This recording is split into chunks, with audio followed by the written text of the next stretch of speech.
بسم الله الرحمن الرحيم الحمد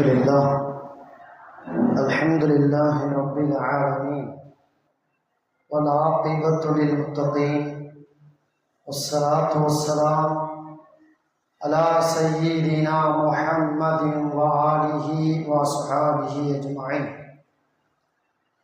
إن الله لا يغير ما بقوم حتى يغير ما بأنفسهم فقد قال رسول الله صلى الله عليه وسلم من قتل دون ماله فهو شهيد. அளவற்ற அருளாளனும் நிகரற்ற அன்புடையனுமாகிய அல்லாஹு தஆலாவின் திருநாமம் கொண்டு ஆரம்பம் செய்கின்றேன். வான் வையம் புகழ் அனைத்தும் ஏக வல்லவனாகிய வல்லவன் அல்லாஹு தஆலா ஒருவன் மீது மட்டுமே என்றென்றும் மரித்தாட்டுமா. நபிகள் பெருமானார் ஸல்லல்லாஹு அலைஹி வஸல்லம் அன்னார் மீதும் அன்னாரின் வழிவந்த உத்தம சத்திய சஹாபாக்கள், தாபிஈன்கள், தாபிஈன்கள், நாதாக்கள், ஷுஹதாக்கள், அவுலியாக்கள், உலகத்தில் பிறந்த மூமினான முஸ்லிமான ஆண்கள் பெண்கள் அனைவர்கள் மீதும், குறிப்பாக நம் அனைவர்கள் மீதும் அல்லாஹ்வுடைய அன்பும் அருளும் என்றென்றும் குன்றாமல் குறையாமல் நிலவட்டுமாக. ஆமீன். அஸ்ஸலாமு அலைக்கும் வரஹ்மத்துல்லாஹி வபரகாத்துஹு. 1947 ஆண்டு ஆகஸ்ட் 15 நாள் இந்திய நாடு சுதந்திரம் அடைந்தது என்பது நாம் அறிந்த ஒன்று. அன்றிலிருந்து இன்று வரை ஆகஸ்ட் 15 தினம் வந்தால் இந்திய அரசு சுதந்திர தினமாக அனுஷ்டிக்கப்படுகிறதை பார்க்கிறோம். அந்த தினத்தில் நாட்டினுடைய ஆட்சியாளர்கள், அதிகாரத்தில் வீற்றிருப்பவர்கள் இன்னும் கூட சுதந்திரம் என்றால் என்னவென்றே தெரியாத சினிமா நடிகர் நடிகைகள் இவர்களிடத்தெல்லாம் பேட்டி காணுவதும் அது சம்பந்தப்பட்ட விஷயங்களை ஒளிபரப்புவதும் சாதாரணமாக நிகழ்வாக அந்த சுதந்திர தினத்திலே இருக்கிறார். மேலும் அதிகார பீடங்களில் இருப்பவர்கள் அவரவர்களுடைய இடங்களில், குடிமக்கள் அவரவர்கள் இடங்களில், அரசு அதிக அலுவலகங்களில் கொடியேற்றி மிட்டாய் வழங்குதல் போன்ற நிகழ்வுகளை பார்த்து வருகிறோம். இதோடு முடிந்து விட்டதா சுதந்திர தினம் என்றால் நிச்சயமாக இல்லை. இந்த சுதந்திர தினம் சொல்லும் ஒரே ஒரு செய்திதான், ஆங்கிலேயனை ஓட ஓட விரட்டி இந்திய தேசத்திற்கு சுதந்திரத்தை வாங்கி தந்த மக்கள் பட்ட பாடுகளை நினைவு கூறும் தினம்.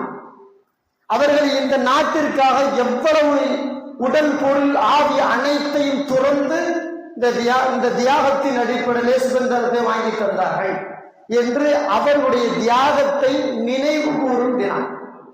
அதிலும் குறிப்பாக இந்த வருடம் 79ஆம் ஆண்டு சுதந்திர தினமாக நாம் அனுஷ்டிக்கிறோம்.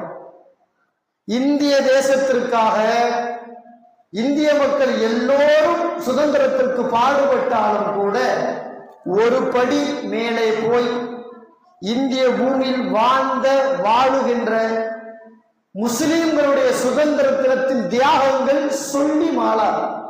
அவ்வளவு சுதந்திரத்திற்காக முஸ்லிம்கள் இரவு பகலாக நிறைய பாடுபட்டிருக்கிறார்கள்.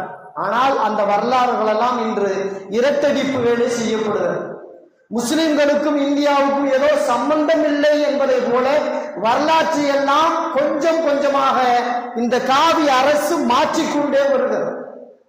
முஸ்லிம்கள் பேர் உள்ள தெருவா என்ன முதல் அதை மாற்றுங்கிறான். முஸ்லிம்களுடைய எந்த பேரும் வெளியே வந்துடக்கூடாத அளவுக்கு முடக்க நிலைக்கு இன்று இந்த இந்திய தேசம் போய் கொண்டிருக்கிறது. ஆனால் முஸ்லிம்களுக்கு தெரிய வேண்டும், நம் முன்னோர்கள் இந்த தேசத்திற்கு எவ்வளவு பாடுபட்டார்கள் என்பதா.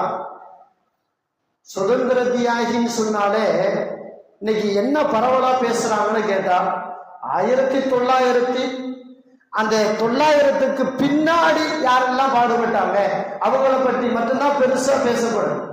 ஏதோ 1990 இருந்துதான் இந்திய மக்களுக்கு சுதந்திரம் வேணுங்கிற சொரணை வந்த மாதிரி, அதன் பிறகுதான் போராடி ஒரு 47 வருடத்திற்குள்ள சுதந்திரத்தை வெள்ளக்காரன் ஈஸியா வாங்கிட்ட மாதிரி ஒரு விதமாக ஒரு தப்பான பிரச்சாரம் இருக்குது.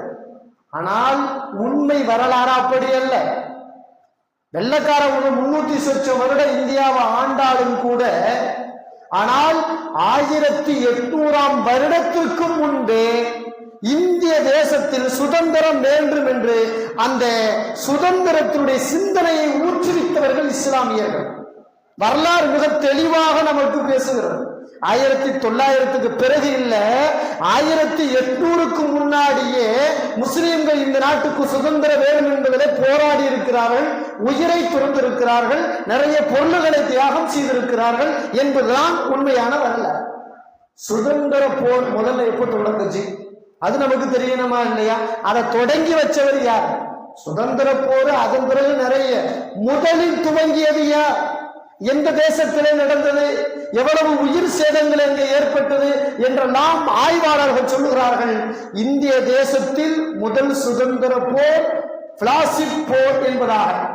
பிளாசிப் போர் என்பது 1757ஆம் ஆண்டு துவங்கிய மேற்கு வங்காளத்தில் தான் அந்த சிந்தனை முதலில் வந்தது.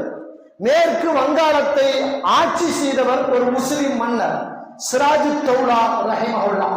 அவங்கதான் அந்த தேசத்தை ஆட்சி செய்யும் பொழுது வெள்ளக்கான கிழக்கிந்திய கம்பெனின்னு முதல்ல இந்தியாவுக்குள்ள எங்க வர்றான்? கல்கத்தாவுக்குள்ள முதல்ல கிழக்கிந்திய கம்பெனி வியாபாரத்திற்கு வந்தவன். வியாபாரத்திற்கு வந்து இந்த நாட்டுடைய அந்த வளங்களை எல்லாம் பார்த்த பிறகு இந்த நாட்டை கையகப்படுத்தணும் முடிவு பண்ணான். முடிவு பண்ணி கொஞ்சம் கொஞ்சமா காய் நகர்த்துறான். காய் நகர்த்துறத முதலில் கண்டுபிடித்தவர்கள் அஸ்ஸிராஜுத்தௌலா ரஹிமஹுல்லா. பிழைக்க வந்தவன் பிழைச்சிட்டு போனா பரவாயில்ல, இந்த நாட்டையே மொத்தமும் சுரண்ட பாக்குறானே அப்படின்னு ஒரு சிந்தனையை மக்கள்கிட்ட எடுத்து சொல்லி முதல் போர், அதாவது இந்திய தேசத்தின் மக்களுக்கும் வெள்ளைக்காரனுக்கும் முதலில் துவங்கிய போர் 1757ஆம் ஆண்டு பிளாசிப் போர். அதுதான் முதல் போர். அந்த போரில் நிறைய தோல்விகள் வந்தாலும் கூட வெள்ளைக்காரனால் அந்த சிராஜுத்தௌலா அவர்கள் கைது செய்யப்பட்டு போரில் கொலை செய்யப்பட்டார்கள் என்பதெல்லாம் வரலாறு. முதல் உயிர் பலி ஒரு முஸ்லிமுடைய உயிராகத்தான் இருந்தது. முதல் பொருளாதாரத்தை தியாகம் செய்தது ஒரு முஸ்லிமாகத்தான் இருந்தது. அல்லாஹு தஆலா குர்ஆன்ல இப்படி சொல்லுவான், அதாவது இன்னல்லாஹ லா யுகையிரு மா பிகௌமின் ஹத்தா யுகையிரு மா பி அன்ஃபுஸிஹிம்.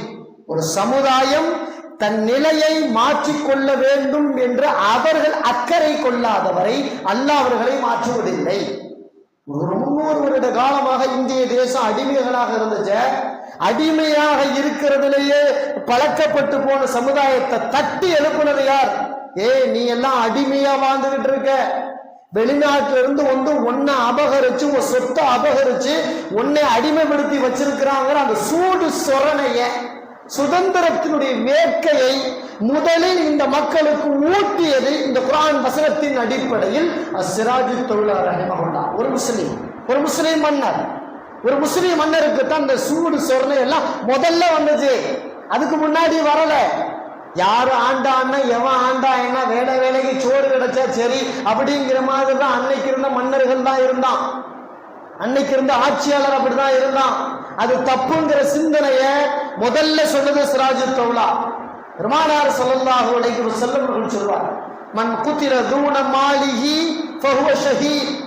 யாரும் ஒருத்தன் தன் உடைமையை பாதுகாத்துக் கொள்வதற்காக போராடி இறந்தானோ அவன் உயிர் தியாகி, ஷஹீது அப்படிங்கிறத பெருமானார் ஸல்லல்லாஹு அலைஹி வஸல்லம் சொன்னான்.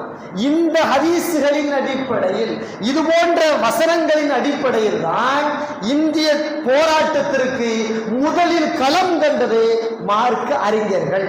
மார்க்க அறிஞர்களுடைய அந்த பயான்களால், அந்த பேருரை சொற்பொழிவுகளால் முஸ்லிம் சமூகத்திற்கு சூடு சொரணை வந்தது. அவர்களால் முதல் களம் கண்டவர்கள். சுதந்திரத்திற்கு நிறைய பாடுபட்டிருக்கிறார். எக்கச்சக்கமாக எல்லா சகோதரர்களும் பாடுபட்டு இருந்தாலும் கூட ஒரு படி மேல முஸ்லிம்கள் தான். சதவீதத்தினுடைய எண்ணிக்கையை விட கூடுதலாக முஸ்லிம்கள் தான் இந்த நாடு சுதந்திரம் அடைய வேண்டும் என்பதற்கு பாடுபட்டார்கள். அந்த முஸ்லிம்களிலேயே அதிகமாக யார் பாடுபட்டது சுதந்திரத்துக்குன்னு சொன்னா உலமாக்கள், ஆலிம்கள் தான் நிறைய பாடுபட்டார்கள். ஆலிம்களுடைய சிந்தனையின் மூலமாகத்தான் முஸ்லிம்கள் வீறு கொண்டு எழுந்தார்கள். முஸ்லிம்களுடைய வீறு கொண்டதை பார்த்த பிறகுதான் பிற சகோதர சமயத்தவர்களும் இந்திய தேசம் சுதந்திரம் அடைய வேண்டும் என்று அவர்களுக்கு வேட்கை ஏற்பட்டதாக வரலாற்றில் ஆணித்தரமாக பதிவு செய்திருப்பதை பார்க்கலாம். 1822ஆம் ஆண்டு அந்த நேரத்தில் உத்தரப்பிரதேசத்துல பிறந்தவங்க மிகப்பெரிய மார்க்க அறிஞர் முஃப்தி இனாயத் அஹமது ரஹிமஹுல்லா. அவருடைய பேச்சை கேட்டாலே கேட்டவங்களெல்லாம் அப்படியே கட்டுண்டு போவாங்களாம். மிகப்பெரிய தீப்பொறி பேச்சாளர். அவர்கள் பள்ளியில ஜும்மா பயானம் செய்தாலும் சரி, அல்லது பொதுமக்கள் கூடியிருக்கும் பஜார்களில் பயானம் செய்தாலும் சரி, அவர்களுடைய பயானை கேட்பதற்கென்றே மக்கள் ஆவலாக இருப்பார். அந்த நேரத்திற்கு உலமாக்கள் எல்லாரும் என்ன முடிவெடுத்தாங்கன்னு சொன்னா, அதாவது சுதந்திரம் அடைகிற வரையும் சுதந்திரத்தை பற்றி மட்டுமே பேசுவோம். மார்க்கத்தை சொல்லும் பொழுது அதோடு சேர்த்து குர்ஆனை சொல்லும் பொழுது தொழுகையை, நோன்பை, தானம் தர்மங்களை, ஜக்காத்துகளை, ஹஜ், உம்ராக்களை எதையெல்லாம் மக்களுக்கு மார்க்க சொற்பொழிவாக சொல்ல வேண்டுமோ அதோடு சேர்த்து சுதந்திரத்தை பற்றியும் ஒரு வேட்கையை உருவாக்கியவர்கள் உலமா பெருமக்கள், மார்க்க அறிஞர்கள். ஜும்மாவில் அவர்கள் பிரசங்கமாக அதை கையில் எடுத்தார்கள். ஒரு காலத்துல வெள்ளக்காரன் சுதந்திரத்தை பத்தி பேசவே கூடாதுன்னு தடை விதிச்சான். பேசுபவர்கள் எல்லாம் கைது செய்யப்படுவார்கள் தடை விதிச்சான். அப்பொழுது உலமாக்கள் ஜும்மாவில பெரும்பாலும் சுதந்திரத்தை பற்றி தான் பேசினார்கள். அப்படிப்பட்ட ஒரு தீப்பொறி பேச்சாளர் முஃப்தி இனாயத் அஹமது ரஹிமஹுல்லா பேசினார் என்பதற்காக, மக்களுக்கு மத்தியிலே சுதந்திரத்தினுடைய சிந்தனையை ஊக்குவிக்கிறார் என்பதற்காக ஆங்கில அரசு அவரை கைது செய்து என்ன, அதாவது புரட்சிப்படை அப்படிங்கிற பேர்ல கைது செய்யறாங்க. இந்த அரசுக்கு எதிராக மக்களை தூண்டி விடுகிறார், புரட்சி செய்கிறார் அப்படின்னு கைது பண்ணி கோர்ட்ல நிறுத்தி விசாரிக்கும் பொழுது, எங்க நீங்க புரட்சி படையில உள்ள ஒரு ஆளா, எங்க அரசுக்கு எதிராக புரட்சி செஞ்சீங்களா, உண்மையை ஒத்துக்கிறீங்களா அப்படின்னு கேட்ட உடனே கொஞ்சம் கூட யோசிக்கல, ஆமா அப்படின்னு சொன்னான். ஆமா, நான் புரட்சி செய்தேன் உங்கள் அரசுக்கு எதிராக. நீங்கள் அந்நியர்கள், எங்கள் நாட்டை விட்டு நீங்கள் வெளியேற வேண்டும்.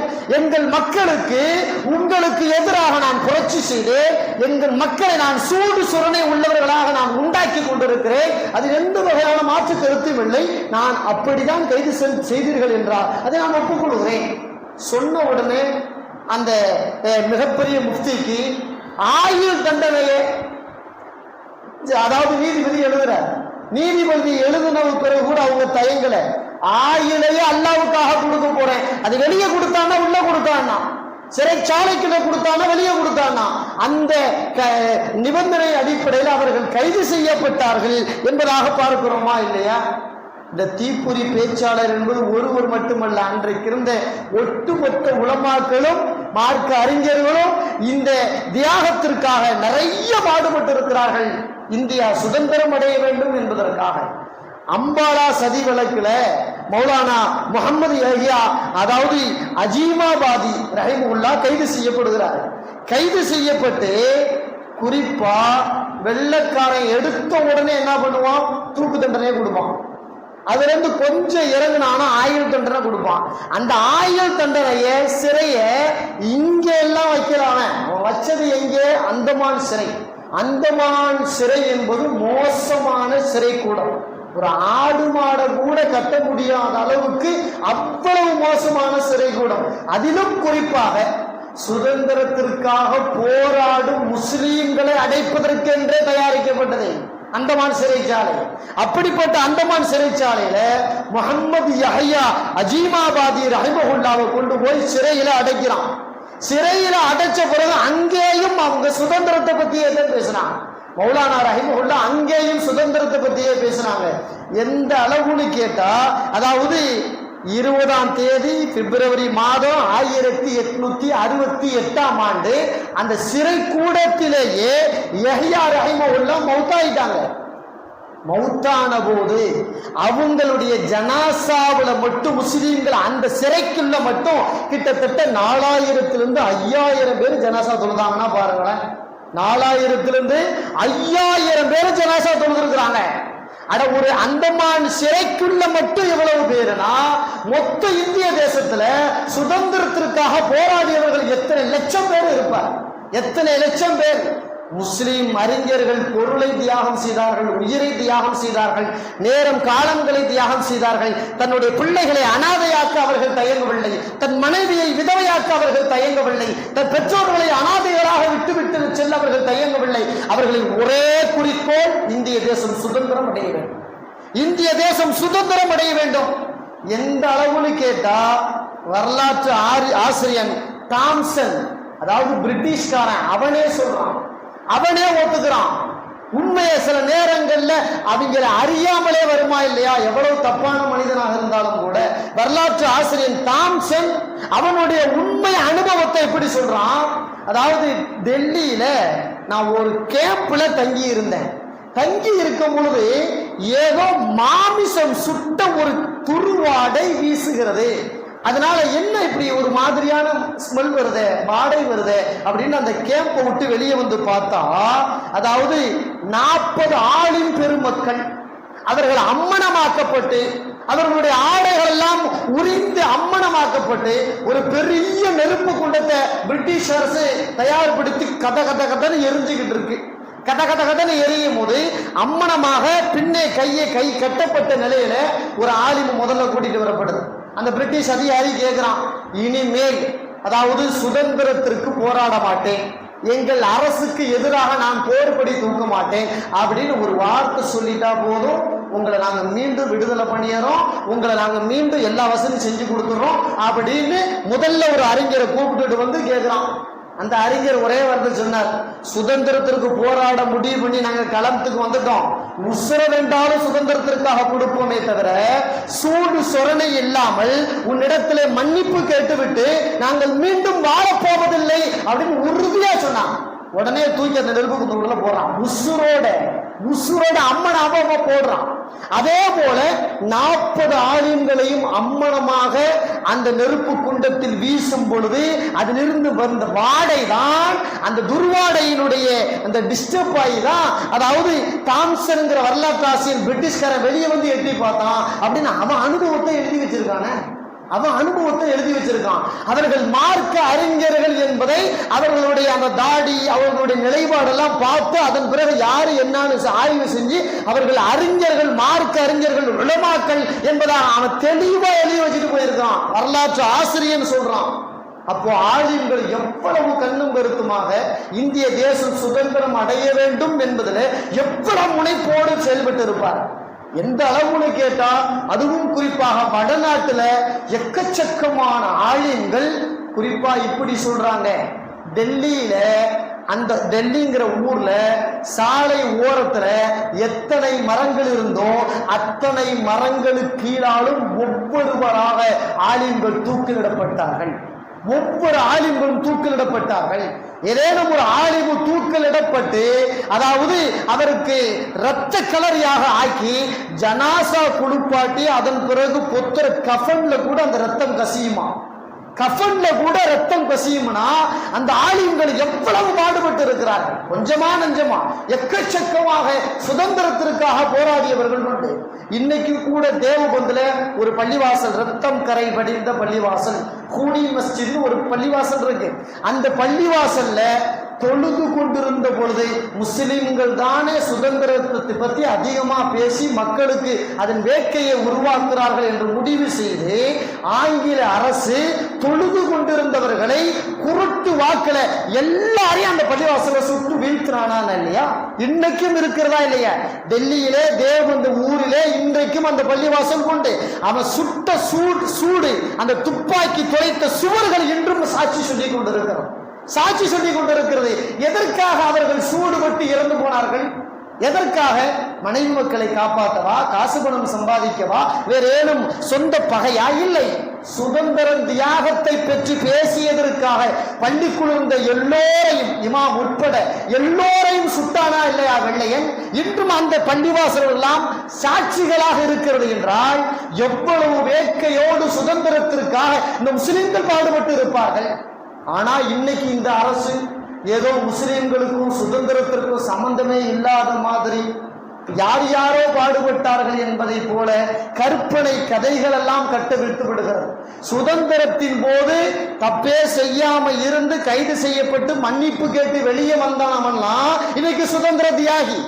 ஆங்கில அரசுக்கு ஜால்ரா போட்டவன் எல்லாம் இன்றைக்கு சுதந்திர தியாகி. ஆங்கில அரசு செய்த தவறுகளுக்கு ஒப்பு கொண்டவன் எல்லாம் சுதந்திர தியாகி. ஆனால் ஆங்கிலேயனை, வெள்ளையனை வெளியேறு என்று கோஷம் போட்டு உயிரையும் பொருளையும் தியாகம் செய்தவர்கள் எல்லாம் இன்று தீவிரவாதிகளாக காட்சி பொருளாக ஆக்கப்பட்டிருக்கிறது. வேதனையிலும் வேதனை தானே. 79ஆம் சுதந்திர தினம் என்று கொண்டாடுகிறோமே, வெக்கமா இல்லையா? முஸ்லீம்கள் அல்லோரப்பட்டு கொண்டிருக்க சுதந்திரம் என்ன ஒரு கேடா என்று சொல்லும் அளவுக்கு போய் கொண்டிருக்கிறதா இல்லையா? அதாவது சுதந்திரத்தை வாங்கி தந்தவன் முதன்மையானவர் காந்தி என்று சொல்கிறார்களா இல்லையா? இந்த காந்தியை உருவாக்கியதே முஸ்லிம் தான் என்பது வரலாறு. காந்தியை இந்திய தேசத்திற்கு அடையாளம் காட்டி தந்ததே ஒரு முஸ்லிம் என்பது வரலாறு. அதாவது அன்றைக்கு இருந்த மார்க்க பெரிய அறிஞர்களில் ஒருவர் ஷேகுல் ஹிந்த் மஹமூது ஹசன் ரஹிமஹுல்லா, அவங்க சுதந்திரத்தை அதாவது போர்க்கொடி தூக்குனாங்கிறதுக்காக, வெள்ளையனுக்கு எதிராக பத்துவா கொடுத்தாங்கிறதுக்காக வெள்ளையன் கைது பண்ணி மால்டா சிறையில அடைச்சான். தப்பான குற்றச்சாட்டை முன்வைத்து மால்டா சிறையில அடைச்சான். மால்டா சிறையில அதன் பிறகு அவர்கள் மீது குற்றங்கள் நிரூபிக்கப்படாமல் விடுதலை செய்யப்பட்டு மால்டா சிறையிலிருந்து மும்பைக்கு கப்பல் வழியால வர்றாங்க. வர்ற செய்தியை கேட்ட உடனே பிற ஆலிம்களினுடைய பெரிய குழு அவர்களை வரவேற்பதற்காக போகிறோம். அதே போல நாட்டினுடைய முக்கிய தலைவர்கள் அவரை வரவேற்பதற்காக போகுது. அதோட பொதுமக்களும் கொஞ்சம் பேர் போனாங்க. 3 தரப்பு மக்கள் போறாங்க. மார்க்க அறிஞர்கள், நாட்டினுடைய முக்கிய தலைவர்கள், அதன் பிறகு பொதுமக்கள். இந்த 3 தரப்பு மக்களும் அவங்க முஹம்மது ஹசன் ரஹிமஹுல்லாவை அவங்க வெளியே வர்றதுக்கு, மும்பையில இருந்து வர்றதுக்காக வரவேற்க போறாங்க. அப்படியே வரவேற்க போய் ஒரு குறிப்பிட்ட இடத்துல இருந்து இப்ப இந்திய தேசம் எப்படி இருக்கு, இது நடக்கிறது 1920ஆம் ஆண்டு, எப்படி இந்திய தேசம் போகுது, இனிமே எப்படி வெள்ளக்காரர்கள் நாம போராடுறது, நாம சண்டை சச்சரவு அது இதுன்னு போராடி மோதிட்டோம், அவன் ரொம்ப பலத்தோட இருக்கிறான், அப்ப அவனை நாம எப்படி வழிக்கு வர வைக்கிறது அப்படி ஒரு நீண்ட ஆலோசனை நடக்குது. ஆலிம்கள் கூட்டத்தில், இந்தியாவுடைய முக்கிய தலைவர்கள் கூட்டத்தில் நடக்கும் பொழுது அப்போ மஹமூது ஹசன் ரஹிமஹுல்லா சொல்றாங்க, இனிமே அகிம்சை வழிதான் போராட்டம், அகிம்சை வழியில போராட்டம் பண்ணி தான் இவனை இனிமே ஜெயிக்க முடியும். போர் அதாவது ஆயுதங்களை கொண்டு, பலத்தை கொண்டு, படைபலத்தை கொண்டு எல்லாம் முடியாது, தோத்து போய் உட்கார்ந்து இருக்கும். ஆனால் நாம என்ன செய்யணும்? அகிம்சை வழியே. சரி, அகிம்சை வழியில் போராடுவதற்கு ஒரு தலைமை வேண்டுமா இல்லையா? அந்த தலைமையை யாரை தேர்ந்தெடுப்பது அப்படின்னு ஒரு அடுத்த கட்ட பேச்சுவார்த்தை வருது. அப்ப மஹமூது ஹசன் ரஹிமஹுல்லா சொன்னாங்க, எப்பா நேற்று மாலை என்னை வரவேற்பதற்காக ஒரு இளம் பாரிஸ்டர் வந்தாரு. அவர் யாரு? இவர் ஒரு இளம் பாரிஸ்டர் அப்படின்னு சொன்னீங்களா இல்லையா? அதாவது இங்கிலாந்து நாட்டுல போய் சட்டப்படிப்பு படிச்சு வந்தவர். அவர் யாரு? கூப்பிடுன்னா அப்பதான் வர்றாரு காந்தி, அப்பதான் வர்றாரு காந்தி. இவர் தான் அதாவது பொதுமக்களில் ஒரு முக்கியமான தலைவர்கள் ஒருவராக அவர் வர்றார். அப்பதான் சொன்னாங்க, அதாவது இந்த அகிம்சை போராட்டத்தின் தலைவராக நான் இந்த காந்தியை நியமிக்கிறேன். இந்த இந்தியாவிற்கு அடையாளம் காட்டியது காந்தியை மஹமூது ஹசன் ரஹிமஹுல்லா, மார்க்க அறிஞர், ஆலிம் என்பது குறிப்பிடத்தக்கது. அதோட மட்டும் இல்ல, ஜமியத்துல் உலமாக்களுடைய சபை அன்னைக்கு ஒரு முடிவு எடுக்குது. ஒவ்வொரு ஊரா, ஒவ்வொரு கிராமமா, ஒவ்வொரு பள்ளிவாசலுடைய ஜும்மா பிரச்சாரத்தின் போது காந்தியை பற்றி சொல்லுங்கள், காந்தியை பற்றி சொல்லுங்கள், அகிம்சை வழியில் போராடக்கூடிய ஒரு தலைமையை பற்றி சொல்லுங்கள் அப்படின்னு இந்தியா முழுக்க பிரச்சாரத்தை முடுக்கிவிட்டது யாரே? மார்க்க அறிஞர்கள். மார்க்க அறிஞர்கள் தான். அவர் அதன் பிறகு தலைமை பொறுப்பு கொடுத்து அதற்கு உண்டான தகுதிகள் அதற்கு ஏற்பாடு பண்ணி கொடுத்ததெல்லாம் முஸ்லிம்கள், முஸ்லிம்களிலேயே மார்க்க அறிஞர்கள் என்பதாக நாம் வரலாற்றை பார்க்கிறோமா இல்லையா? 1900 அந்த வருடத்தினுடைய இறுதி 1920ஆம் ஆண்டு தமிழ்நாட்டுடைய ஈரோட்டி ஊர்ல மஜ்லிஸுல் உலமா 3ஆம் மாநாடு நடக்குது. உலமாக்களுடைய மாநாடு 3ஆம் மாநாடு நடக்குது. அந்த 3ஆம் மாநாட்டுக்கு வடக்கிலிருந்து மௌலானா முஹம்மது அலி ரஹிமஹுல்லா வர்றாங்க. முஹம்மது அலி ரஹிமஹுல்லா மிகப்பெரிய சுதந்திர தியாகி, போராட்ட களம் கண்டவர், வெள்ளையை எதிர்த்து போராடுவது அதிகமான சக்தி பெற்றவர். அப்படிப்பட்ட ஒரு பெருமகனார் வடக்கே இருந்து வருகிற பொழுது ஈவேரா பெரியார் அவரை வரவேற்பு நடத்துகிறார். அப்பொழுது ஈவேரா பெரியார் ஒரு வார்த்தை சொல்றாரு, அதாவது காந்தியினுடைய பாக்கெட்டுக்குள் இந்திய தேசம் இருக்கிறது, ஆனால் காந்தியம் மௌலானா முஹம்மது அலி ரஹிமஹுல்லா பாக்கெட்டுக்குள் இருக்கிறார். மௌலானா முஹம்மது அலி ரஹிமஹுல்லா என்ன சொல்றாரோ காந்தி அதை தான் செய்வார். காந்தியினுடைய முக்கிய ஆலோசகராக, காந்திக்கு வழிகாட்டியாக அகிம்சை போராட்டத்தை எப்படி நடத்த வேண்டும் என்று கற்றுக் கொடுத்ததே ஒரு மார்க்க அறிஞர் முஹம்மது அலி ரஹிமஹுல்லா, மிகப்பெரிய மார்க்க அறிஞர். அதைத்தான் ஈவேரா பெரியார் இப்படி சொன்னார், அதாவது இந்திய தேசம் காந்தியின் பாக்கெட்டுக்குள், ஆனால் காந்திய முஹம்மது அலியின் பாக்கெட்டுக்குள் இருக்கிறார். அப்ப எவ்வளவு போராட்ட களம் கண்டவர்கள் மார்க்க அறிஞர்கள், கொஞ்சம் அவர்களை பற்றியும் சிந்திக்க வேண்டுமா இல்லையா? அதாவது முஹம்மது அலி ரஹிமஹுல்லா அவருடைய சகோதரர் ஷவுக்கத் அலி ரஹிமஹுல்லா 2 பேரும் ஒத்துழையாமை இயக்கத்தில் சேர்ந்து கைது செய்யப்படுறாங்க. கைது செய்யப்பட்டு சிறைச்சாலைக்குள்ள போனாங்க. சிறைச்சாலைக்குள்ள போன உடனே வயசான அந்த 2 ஆளுமை பெற்றெடுத்த தாய், வயசான அந்த தாய் சொல்றாங்க, எவனோ கைதாகி உள்ள போய் மன்னிப்பு கேட்டு பிரிட்டிஷ்காரன் வெளியே வந்துடுறான். வெளியே வந்தவனெல்லாம் இன்னைக்கும் கூட ஒரு பட்டியல் இருக்குங்க. அவன் எல்லாம் இன்னைக்கு தப்பான இயக்கத்தை தோற்றுவிச்சு அந்த இயக்கம் தான் இந்தியாவை இன்னைக்கு ஆளுது, அது வேற விஷயம். மன்னிப்பு கடிதம் போட்டு வெளியே வந்தவன்லாம் தியாகி ஆயிட்டான். அப்பதான் அந்த அம்மா சொன்னாங்க, கண்டவனெல்லாம் மன்னிப்பு கேட்டு வெளியே போகட்டும், ஏன் பிள்ளைங்க கைது செய்யப்பட்டிருக்கிறாங்க, அவங்க மட்டும் வெள்ளைக்காரன்ட்ட மன்னிப்பு கேட்டு விடுதலையாகி வெளியே வந்தா என் 2 பிள்ளைகளையும் நானே கழுத்து நெரிச்சு கொன்றுவேன். எப்படி அந்த அம்மா சொல்றாங்க, கழுத்த நெரிச்சு கொன்றுவேன். வெள்ளைக்காரன்ட்ட மன்னிப்பு கேட்கறது சாவறதை விட அசிங்கமானது, செத்து போறதை விட அசிங்கமானது. அப்போ என் பிள்ளைங்க வெள்ளைக்காரன்ட்ட மன்னிப்பு கேட்டெல்லாம் வரக்கூடாது, போராடிதான் வரணும், போராடிதான் வரணும். வெளியே வந்தாலும் என் பிள்ளைங்க போராடிக்கிட்டு தான் இருக்கணும் அப்படிங்கிறத ஒரு சிந்தனையை வயதான காலத்துல ஒரு தாய் சொல்றான்னா அவளுக்கு எவ்வளவு சுதந்திரத்தின் வேட்கை இருந்திருக்கும், எவ்வளவு ஆர்வத்தோடு அவர்கள் இருந்திருப்பார்கள் என்று பார்க்கிறோமா இல்லையா? அதாவது முதல் முறையாக அன்னைக்கு முஸ்லிம் ஆலிம்கள் கைது செய்யப்படுறதுலாம் சும்மா சர்வ சாதாரணமாக ஜெயிலுக்கு போவாங்க, சுதந்திரத்தின் போராட்டத்தில் இருந்ததுனால. அப்புறம் பிறகு வெளியே வருவாங்க, மீண்டும் போராடுவாங்க, உள்ள போவாங்க, இப்படி தொடர் நிகழ்வாக இருக்கும். அதாவது முதல் முறையாக முஹம்மது அலி ரஹிமஹுல்லா கைது செய்யப்படுறான். அப்ப கையில விலங்கு மாட்டப்படுது. விலங்கு மாட்டப்பட்டோடனே அவரை விட சின்னவர் அவங்க தம்பி மௌலானா ஷவுக்கத் அலி ரஹிமஹுல்லா எங்க அண்ணனை கைது செய்யறாங்களே நினைச்சு கண்ணீர் விடிச்சார். எங்க அண்ணன் என்ன தப்பு பண்ணார்? எங்க அண்ணன் மிகப்பெரிய ஆளி, மார்க்க அறிந்தவர், மக்களை நல்வழிப்படுத்தவர், வெள்ளைக்கார அவருடைய அந்தஸ்து தெரியாம கைது செய்யறானே, கொட்டதில் அடைக்க போறானே அப்படின்னு நினைச்சு கைது செய்யும் போது அழுதாங்க ஷவுக்கத் அலி ரஹிமஹுல்லா. இப்போ முகமது அலி ரஹிமஹுல்லா சொன்னாங்களா, தம்பி இங்க வா, எதுக்கு அழுகிற, எதுக்கு அழுகிற?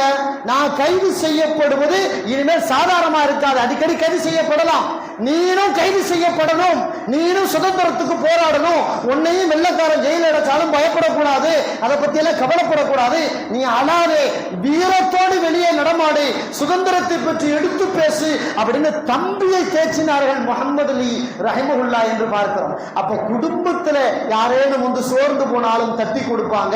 அதே போல தாய் தகப்ப யாரா இருந்தாலும் பிள்ளைகளை ஊக்கம் ஊட்டுவாங்க. இதுதான் முஸ்லிம்கள் இந்திய தேசத்திலே சுதந்திரத்திற்காக போராடிய போராட்ட களம் என்று பார்க்கிறோம். 1930ஆம் ஆண்டு லண்டன் மாநகரத்துல வட்ட மேஜை மாநாடு நடக்குது. பிரிட்டிஷ்காரன் கூப்பிடுறான், இந்தியாவில இருந்து வாங்கன்னு கூப்பிடுறான். அப்படி போகும் பொழுது காந்தி போறார். காந்தியோட சேர்த்து காந்தியை வழிநடத்தக்கூடிய முஹம்மது அலி ரஹிமஹுல்லா போறான். கடுமையான காய்ச்சலோடு உடல் சுகம் இல்லாமல் அந்த நேரத்திலும் கூட, அதாவது இன்னைக்கு இருக்கிற மாதிரி பிளைட் வசதி இல்லாட்டினாலும் அவங்க கஷ்டப்பட்டு அந்த நாட்டுக்கு போய் வட்டமேஜை மாநாட்டில் பேசணும். வெள்ளைக்காரன் 5 நிமிஷம் தான் டைம் தந்திருக்கான், 5 நிமிஷத்துக்குள்ள நீங்க சொல்லணும் உங்க கருத்தை அப்படின்னு சொல்றான். கடுமையான காய்ச்சல்ல உடல் பாதிக்கப்பட்டிருக்கிறாங்க மௌலானா. அப்ப கூட சுமார் 2 மணி நேரம் 5 நிமிஷம் சொன்ன வெள்ளைக்காரன் 2 மணி நேரம் பேசி இவர் பேச அவன் உட்கார்ந்து கேட்டான். இவர் பேச 5 நிமிஷம் டைம் முடிஞ்சிச்சு அவனால சொல்ல முடியல. இவர் பேச கேட்டுக்கிட்டே இருந்தான். 2 மணி நேரம் பேசுறாங்க ரஹிமஹுல்லாஹ் அவங்க. அப்ப அவங்க லாஸ்டா ஒரு வார்த்தை சொன்னாங்க, எனக்கு வயசாயிடுச்சு, நான் மௌத்தா போற மாதிரி இருக்கேன். நான் மௌத்தா போறதுனா என்னுடைய சுதந்திர தேசத்துல தான் அடக்கம் செய்யப்படணும். ஆனால் இப்பொழுது என் தேசம் அடிமைப்பட்டு கிடக்கிறது. அப்படி என்றால் உன் மண்ணிலே கொஞ்சம் இடம் தான், சுதந்திர மண்ணில் உன் மண்ணு இங்கிலாந்து, அந்த மண்ணில் நான் அடக்கம் ஆயிக்கிறேன். என்னை இந்தியாவுக்கு கொண்டு போக கூடாது. என்னை இந்திய தேசத்தில் அடக்கம் செய்வதாக இருந்தால் வெள்ளையனே நீ வெளியேறு, என் நாட்டுக்கு சுதந்திரத்தை தான் அப்படின்னு சொல்லி முடிச்சுட்டு பேச்ச முடிச்சான். அதே மாதிரி 1931ஆம் ஆண்டு அவங்க 4வது தேதி முதல் மாதம் ஜனவரி 4 1931 மௌத்தா போறாங்க. அப்ப என்ன பண்ணுது, உலகத்தினுடைய மார்க்க அறிஞர்கள் எல்லாம் ஒன்று கூடி சொல்றாங்க, அது எவ்வளவு பெரிய மார்க்க அறிஞர் தெரியுமா முகமது அலி, அவர் அவரை நாங்க அடக்கம் பண்றோம் அப்படின்னு கிட்டத்தட்ட 22 முஸ்லிம் நாடு அவருடைய புனித உடலை தாருங்கள், எங்கள் பூமியில நாங்கள் அடக்கம் செய்கிறோம் என்று கேட்டுக்கொண்டார்களா இல்லையா? ஆனா அவங்க என்ன சொன்னாங்க, இந்தியாவுக்கு கொண்டு போறதா இருந்தா சுதந்திரத்தை தந்தால் கொண்டு போ, இல்லாட்டி அடிமை நாட்டுக்கு என் உடல் அடக்கம் செய்யப்படக்கூடாதுன்னு தான். இறுதியாக அதாவது இன்றைய பைத்துல் முகத்தஸுக்கு